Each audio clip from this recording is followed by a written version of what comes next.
Hey guys, welcome back for another episode of The Suited Shootist. Last week we took a look at how my carry gun has evolved from the first gun that I carried to what I'm currently carrying today. This week I want to take a look at my current carry gun and show you how it has evolved from bone stock to how I currently have it configured.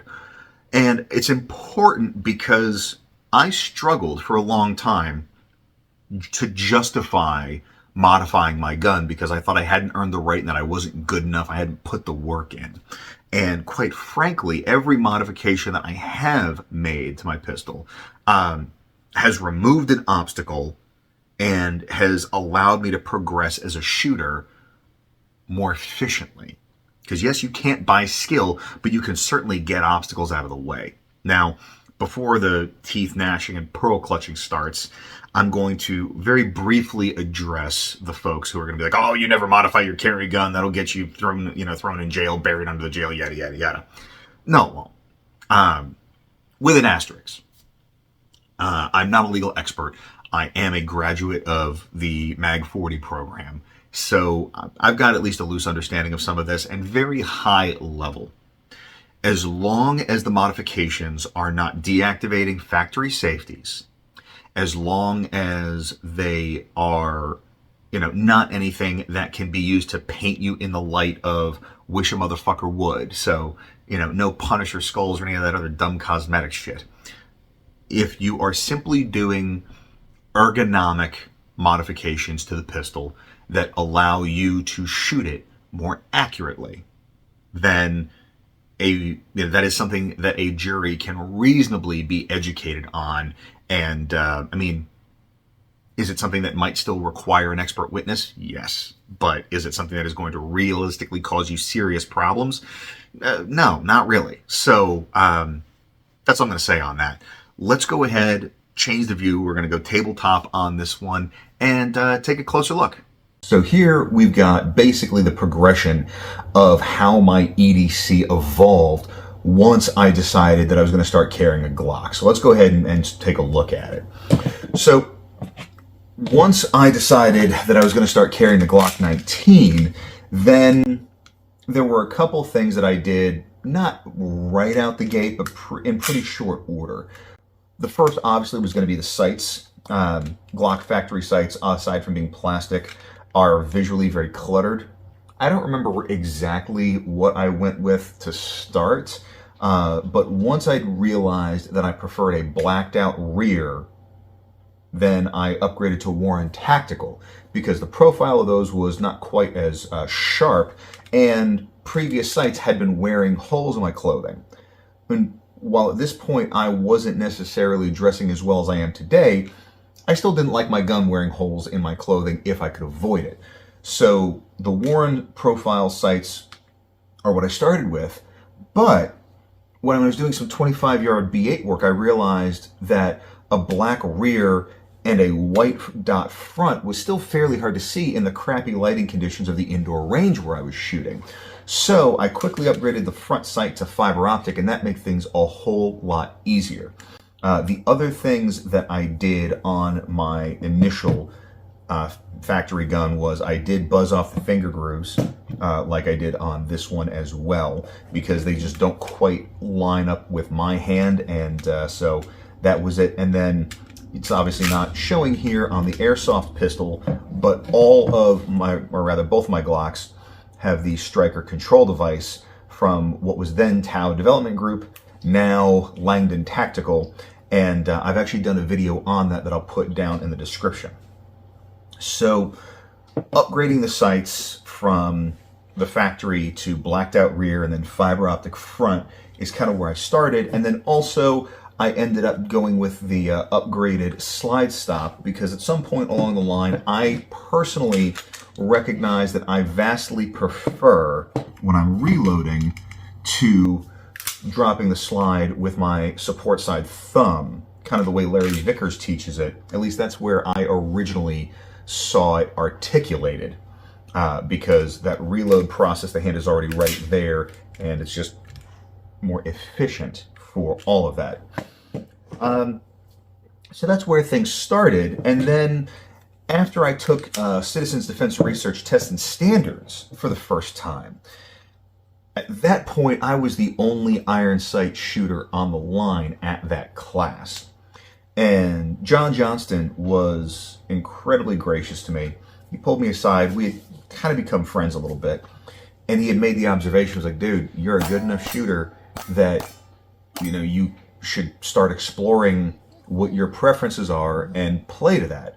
And given the fact that somebody who was much more accomplished and ostensibly more knowledgeable than myself had just given me permission to do that, it relieved that previous burden of you're not good enough, shoot a stock gun until you can outshoot the gun, and then you have earned the right to upgrade it. So the big one there was obviously I went ahead and got my slide cut for a dot. I've been running Swamp Fox dots thus far. This is a Gideon Rock that was sent to me for T&E. It's probably going to end up on my shotgun because this is a circle dot reticle, and honestly, I don't particularly care for that on a handgun. But, red dot was the first major upgrade that I went to. And then a couple of other ones that we're going to look at are, you can see that this is obviously not a factory trigger. This is the Overwatch Poly Dat. I just wanted to try a flat face trigger and kind of see what all of the, all the hoopla was about. I don't necessarily know that I experience a real appreciable difference with how it actually performs for me versus the factory trigger, but, I don't necessarily see a reason to switch back. So that's about where everything was for a while until a couple of years back when I shared my story of getting fired for violating company weapons policy. That went moderately viral, and that's really kind of what got the channel monetized. At that point, I let that build up, and I took that and sent my Gen 5 off to Boresight for Ben to work over. And so what I had him do was the duty package with a Gen 2 grip reduction and the Razorback, as well as, he radiuses the trigger. There's some beveling done on the trigger guard as well. He does absolutely fantastic work. I cannot recommend it highly enough. And I will say that I feel I do shoot this more consistently than I do the factory gun, just because it is ergonomically a bit more suited to my hand. So there's definitely an advantage to that. Again, personal preference. The other big advantage to the Boresight work is the fact that it allows me to have consistency of profile in my pistols, even across different platforms, because the Glock 19 is primarily a training gun for me these days, and my SIG 365 has become my primary carry gun. And despite the fact that they're two very different pistols, since Ben has worked them both over, they feel very similar. And so it allows me a little bit more flexibility in my EDC without having to learn two different grip angles, etc., etc. Big help there. So I ran the Boresight gun for a little while, and then the next big change was, again, fairly recently. This was in about the last year and a half. I noticed that on factory guns, the Glock is very well known for having its take up, its break, and then its hard click reset.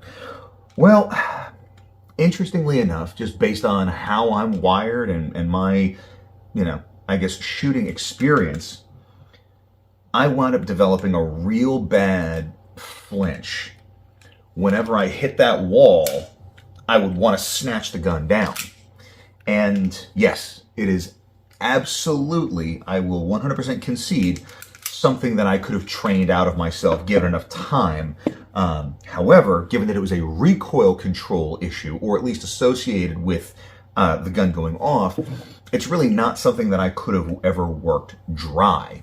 So what I ended up doing is, again, reached out to John Johnston, and he keyed me in on the idea where I'm not going to take this apart because YouTube gets really stupid about what constitutes manufacturing a firearm, and so ideally I'd like to keep this video monetized.